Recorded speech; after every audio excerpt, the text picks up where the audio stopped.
Halo kawan pajak Bengkulu dan Lampung, selamat datang kembali di podcast kesayangan kita Suara Bella, suara warga sadar pajak cerdas literasi Bengkulu Lampung. Saya Sondang dan penyuluh di Kanwil Bengkulu dan Lampung. Seperti biasa ini adalah ruang ngobrol santai tapi bermakna, tempat kita bedah tuntas hal-hal penting seputar perpajakan. Disajikan dengan lebih ringan sehingga bisa lebih mudah dicerna. Sehingga bagi kawan pajak, jika ada hal-hal yang baru mengenai perpajakan, dengan sarana ini kami berusaha mengkomunikasikannya. Nah, untuk tema podcast kita kali ini, kita akan membawakan mengenai satu hal yang sebenarnya menarik, bukan hanya untuk ibu-ibu, tapi juga sekarang anak-anak muda juga sudah mulai tertarik mendengarnya, yaitu mengenai emas. Investasi emas ini tidak pernah lekang oleh waktu, harganya yang cenderung stabil, atau kalau sekarang malah meningkat jauh ya. Kalau dibilang orang investasi emas itu dibilang dia tidak membuat kaya tapi memastikan untuk tidak jatuh miskin begitu. Nah, belakangan ada istilah baru yang sedang hangat-hangatnya yaitu emas bullion. Pemerintah pun mulai memberi perhatian khusus kepada kegiatan usaha bullion ini. Tentu ketika ada kegiatan usaha baru, ada pertanyaan juga, bagaimana ya aspek perpajakannya? Nah, untuk meluruskan informasi dan menjawab semua pertanyaan kawan pajak, sudah hadir bersama kita dua narasumber di sini yang ahli. Kita akan sebutkan, mungkin nanti akan perkenalkan diri sendiri. Silahkan, Bapak. Halo kawan pajak, Kak Sondang, saya Teguh, saya penyuluh pajak di Kanwil DJP Bengkulu Lampung. Apa kabar?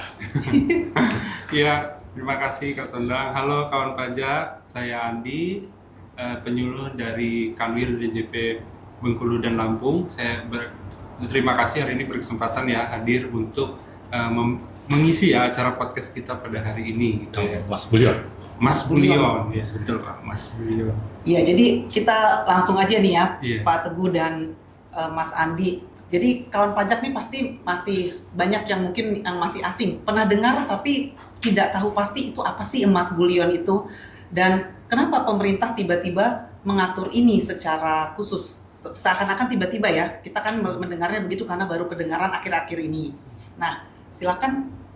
Baik, untuk emas bullion itu kan sebenarnya dari ngambil istilah dari bahasa Inggris ya sebenarnya. Nah, di situ bisa diartikan emas bullion ini adalah produk emas dengan kemurnian yang sangat tinggi, minimal 99,9%. Dan biasanya juga emas bullion ini bentuknya itu dalam bentuk batangan atau koin.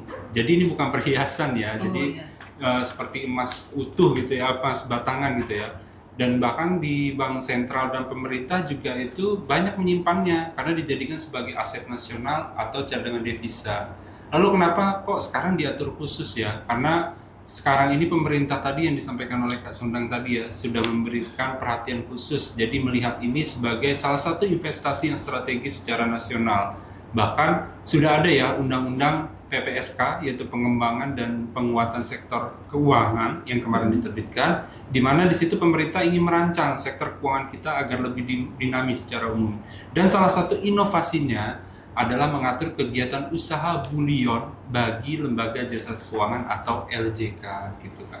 Jadi ini seperti biasa ya, pemerintah itu kan berusaha memastikan ada investasi apapun itu tetap menjamin keadilan baik bagi transaksi bagi semua pihak ya, begitu maksudnya ya. Jadi jangan ada yang dirugikan. Nah, apa-apa saja yang harus dijaga. Betul. Dari situ, itulah mengapa aturan mengenai pajak juga dibuat gitu kan ya, Andi ya. Oke. Nah, tadi kan bicara LJK, Lembaga Jasa Keuangan. Ini berarti seperti bank atau lembaga keuangan lainnya ya? Iya, betul Kak. Jadi kalau tadi kan disebutkan ya, memang salah satu tujuannya adalah biar ekosistem investasi ini bisa terjaga ya, dari pemerintah juga bisa terlibat di sana dalam hal untuk menjaga ekosistem ini agar tetap kondusif gitu ya. Nah, tadi di aturan PPJK juga sebenarnya ada aturan teknisnya ya, dari undang-undang diturunkan dalam bentuk peraturan OJK nomor 17 tahun 2024, di mana di situ menyebutkan lembaga jasa keuangan. Artinya lembaga jasa keuangan yang memang mendapatkan izin OJK yang nantinya bisa melakukan kegiatan seperti simpanan emas, pembiayaan emas, sampai perdagangan emas bullion. Jadi memang LJK ini sengaja dibentuk ya, tapi tentunya dengan izin dan persyaratan yang sudah ditetapkan oleh OJK gitu.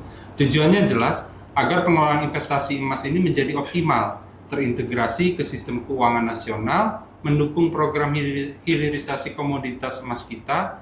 Kita juga kan pengen ya emas kita yang dari Bumi Pertiwi ini tetap ada di sini ya, dioptimalkan di negeri sendiri. Jadi jangan cuma bisa diekspor-ekspor aja, tapi sangat penting ya investasi emas itu ada di kita gitu ya. Karena itu kan sebenarnya bisa bernilai value-nya sangat tinggi gitu ya untuk yang emas ini nanti ke depannya. Bahkan mungkin bisa menggantikan nilai kurs juga nih jangan-jangan gitu emas ini. Iya, untuk menjaga sebenarnya juga ya. Ini ngomongin emas tetap ya kadang-kadang di pikiran kita itu tetap yang kebayang itu gelang, anting dan sebagainya. Padahal ini tadi kita masih bicara tetap emas bullion tadi ya. 99% Emas batangan, emas koin. Jadi kalau kita lihat memang ini berarti kan ekosistemnya itu sudah disiapkan dulu gitu loh oleh OJK dan sektor keuangan. Nah sekarang kita ke Pak Teguh nih Pak Teguh. Nah kalau ekosistem lembaga jasa keuangannya sendiri sudah siap, bagaimana dengan aspek pajaknya tadi? Kan apakah aturan lama itu ada masalah gitu Pak, jadi sehingga dibuat aturan yang baru nih gitu. Apakah yang dulu masih berlaku atau memang sekarang ini sehingga dihapuskan semuanya atau memang ini untuk menambahkan gitu? Betul sekali Kak Sondang. Memang sebelumnya di DJP, Direktorat Jenderal Pajak itu sudah punya aturan ya, yaitu di tahun 2023 di PMK 48 tahun 2003. Masih baru ya sebenarnya aturannya ya, Pak terlalu ya? lama, 2 tahun yang lalu lah gitu. Tapi PMK ini ya belum mengatur secara khusus tentang kegiatan usaha bullion yang dilakukan oleh LJK tadi yang justru sekarang berkembang atau menjadi marak gitu. Sehingga di aturan yang lama tadi di PMK 48 2023 itu ada dua masalah utama nih di aturan lama. Yaitu yang pertama misalnya kita biasanya punya itu baku pungut ya, baku pungut atau pemungutan ganda. Jadi ada pemungutan double gitu. Di skema yang lama, Kak Sondang, ya, saat pabrikan emas itu menjual emas ya ke LJK, lembaga jasa keuangan tadi, misalnya LJK BUMN, maka yang pertama, pabrikan ini akan mengungut PPh pasal 22, ya, sebesar 0,25%. Yeah. 0,25%. Kemudian saat LJK BUMN itu membayar ke pabrikan, ya, maka LJK BUMN sebagai pengungut PPh pasal 22 tadi itu ternyata juga wajib mengungut PPh pasal 22 sebesar 1,5%. Jadi ada 2 kali pemungutan. Iya, jadi atas satu transaksi yang sama tuh Pak ya, ada 2 kali pemungutan. Nah, itu menjadi potensi masalahnya Kak Sondang. Tadi kan masalah pertama. Yang kedua adalah tentang level playing field atau kesamaan posisi kesetaraan ya di dalam berusaha. Mesti karena 2 kali pemungutan tadi, maka terjadi kurang setara nih ya antara pembelian emas di dalam negeri dan impor. Jadi lebih mahal kan begitu kalau begitu jadinya. Begitu ya. Kalau dulu ya pengusaha emas yang impor ya, untuk tujuan ekspor bisa mengajukan pembebasan PPh pasal 22. Pakai SKB. Ya, dengan SKB. Sedangkan kalau mereka beli emas dari dalam negeri ya tetap dipungut PPh pasal 22. Kalau impor ya, untuk ekspor itu bisa mengajukan SKB, tetapi kalau mereka beli emas di dalam negeri itu tetap dipungut PPh 22 0,25%. Jadi kan ini nggak setara gitu. Betul. Ya saya paham Kak. Jadi kan itu ada potensi selain double taxation itu menyebabkan si ketidaksetaraan karena jadinya lebih mahal lah ya. Kalau secara normal bisnis to bisnis pasti milihnya mendingan beli dari yang sini dong karena jadinya dia lebih murah lah pasti harganya dibandingkan yang tadi dia sampai dipajakin lebih, pasti dia secara HPP juga lebih mahal gitu kan ya. Ya, makanya terbitlah di PMK yang baru ini ya, PMK 5152 ini, Kak Sondang ya. Oke Pak, kalau terus solusi apa yang ditawarkan si PMK 5152 ini Pak yang jadinya untuk mengatasi kedua keadaan yang tadi permasalahan tadi itu Pak? Ini PMK kakak adik beradik ini ya, PMK 51 dan 52. Jadi berlaku sejak 1 Januari 2025, jadi masih sangat hangat sekali dan saling melengkapi. Yang solusi pertama Kak Sondang, yang tadi terkait dengan saling pungut tadi, baku pungut tadi, maka PMK 51 tahun 2025 ini menegaskan LJK yang telah mengantongi izin OJK untuk melakukan kegiatan usaha bullion itu tidak lagi dipungut PPh pasal 22 ya saat mereka melakukan pembelian dari pabrikan emas. Gitu. Ini juga kemudian diperjelas di PMK 52 tahun 2005 yang mengubah di PMK 48 tadi ya 2003. Aturan baru ini menambahkan kategori penjualan yang tidak dipungut PPh pasal 22 yaitu penjualan emas kepada LJK yang telah mendapatkan izin dari OJK tentunya. Jadi masalah saling pungut ini ya itu sudah diselesaikan. Gitu. Oke, kalau masalah itu selesai ya Pak. Terus dengan masalah impor dan dalam negeri tadi bagaimana Pak? Oh ya tadi dari masalah impor dengan yang di dalam Iya, negeri ya. iya. Nah di dalam negeri juga sama Kak Sung. Jadi ini pun di PMK 52 itu coba diselesaikan ya. Jadi memang menghapus fasilitas pembebasan PPh pasal 22 atas impor emas untuk tujuan ekspor. Tetapi ya Kak Sung, pemerintah memberikan stimulus lain nih, gitu, yaitu tarif PPh pasal 22 atas impor emas dengan kode HS tertentu ya diturunkan menjadi hanya 0,25%. Padahal sebelumnya tarif impor ini bisa sampai 2,5%, ya kan? Oh, Bahkan lumayan sampai sekali ya. bisa sampai 10%. Jadi itu SKB itu Ya, betul sekali. Jadi artinya sekarang beli dari dalam negeri kena 0,25%, impor pun tarifnya disetarakan jadi 0,25% ya Pak ya? Ya, betul. Ya. Jadi ini namanya tadi level playing field yang sama ya, yang Kita tercipta adil jadi ya, Pak. adil bagi semuanya. Gitu. Oke, Pak. Nah ini ada contoh nih yang mungkin sering dialami masyarakat kita secara umum. Ini pasti juga pertanyaan banyak kawan pajak ya, yang udah mulai berinvestasi di emas. Saya ini kan konsumen akhir nih belinya. Kalau saya beli emas batangan 5 gram di LJK yang sudah berizin OJK itu, berarti saya sekarang jadi kena PPh pasal 22 dong. Nah itu minta dijelaskan Pak. Tadi pembelinya konsumen akhir ya. Betul. Nah, maka jawabannya tidak. Ya, ini pertanyaan bagus sekali nih Kak Sondang ya. Jadi kalau pembelinya tadi adalah konsumen akhir, maka jawabannya tidak. Peraturan baru ini ya itu tidak mengubah ketentuan di pasal 5 ayat 1 PMK 48 tahun 2023. PMK yang sebelumnya ya Pak ya. Sebelumnya. Artinya kawan pajak sebagai konsumen tingkat akhir nih bisa sebagai untuk perhiasan ya untuk mempercantik diri tidak perlu khawatir ya. Jadi penjualan emas kepada konsumen akhir itu tetap tidak ada pungutan PPh pasal 22. Gitu. Jadi tolong diingat ya kawan pajak, nggak usah ragu-ragu lah untuk investasi emas. Ya, Itu investasi yang sebenarnya paling sedikit resikonya kalau dibilang, karena jarang sekali emas itu turun ya harganya. Jadi silahkan sebanyak-banyaknya sebagai konsumen akhir, maka tadi tidak dipungut PPh pasal 22 tadi. Pastikan sebagai konsumen akhir. Lain ceritanya kalau kawan pajak, misalnya sebagai pengusaha emas, itu kan bukan konsumen akhir tuh. Belinya nanti terus pasti kan digunakan untuk diperdagangkan, untuk dijual lagi.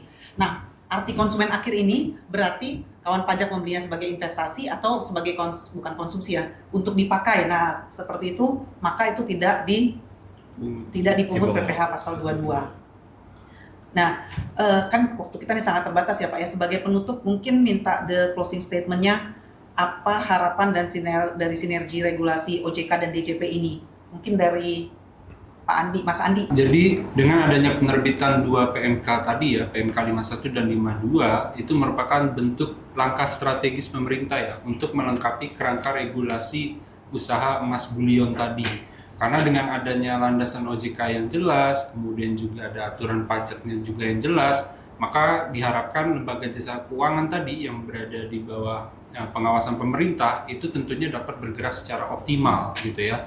Dan ini juga diharapkan dapat meningkatkan juga kepercayaan masyarakat. Jadi tidak ragu lagi masyarakat itu untuk menyimpan, menginvestasikan aset emas mereka itu melalui instrumen keuangan domestik yang aman dan terpercaya. Jadi nggak harus nyimpan emas di bawah bantal ya, tapi percayakan saja bahwa di sini ada lembaga jasa keuangan yang memang sudah diatur sedemikian oleh pemerintah itu untuk memastikan investasi kita aman gitu.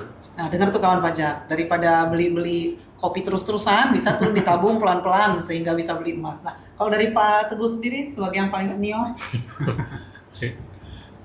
Kalau saya menambahkan dari sisi pajak ya sebenarnya. Jadi ini kebijakan ini dirancang untuk tidak memberatkan investor. Tadi Oh, kan iya. Kak Sondang sudah merayu-rayu nih supaya yuk kita beli emas. Tentu aturan ini walaupun ada pajaknya, tapi memang dirancang untuk tidak memberatkan. Tarif 0,25% ya itu sangat rendah dan bersifat tidak final. Yang terpenting adalah memberikan kepastian hukum ya, dan juga mengintegrasikan sektor bulian ini ke sistem perpajakan nasional. Bukan pajak ini adalah sinergi untuk membangun ekosistem investasi emas yang lebih kuat dan transparan di Indonesia. Ini. Iya, dilindungi oleh pemerintah ya Pak ya. Betul kalau sekali. begitu. Oke, terima kasih Pak Teguh untuk wejangannya. Dan oke kawan pajak, jadi kalau kita bisa simpulkan tadi adalah kepastian hukum untuk lembaga jasa keuangan, level playing field yang adil, dan tidak ada pungutan untuk konsumen akhir ya. Untuk kawan pajak itu yang paling pasti, kawan pajak paling seneng yang paling akhirnya ini deh. Oke, sangat jelas. Dan sebelum kita akhiri, kami tidak akan bosan untuk mengingatkan kawan pajak Bella untuk tetap waspada terhadap segala jenis penipuan yang mengatasnamakan DJP. Jangan ragu untuk melakukan konfirmasi ke KPP. Jika ada yang menghubungi kawan pajak, baik melalui email, melalui telepon, apalagi langsung datang, langsung konfirmasi dulu ke KPP tempat kawan pajak terdaftar. Pastikan ini benarkah ada orang yang harus kesini, benarkah surat ini. Pokoknya tidak pernah terlalu waspada, itu istilahnya kawan pajak ya. Semangat kawan pajak, dan terima kasih banyak untuk Mas Andi dan untuk Pak Teguh untuk pencerahannya juga hari ini. Dan kawan pajak, semoga episode kali ini juga menambah wawasan kawan pajak dan bermanfaat buat kita semua. Saya Sondang, pamit undur diri. Terima kasih, sampai berjumpa kembali di episode podcast selanjutnya. Sampai jumpa, terima kasih.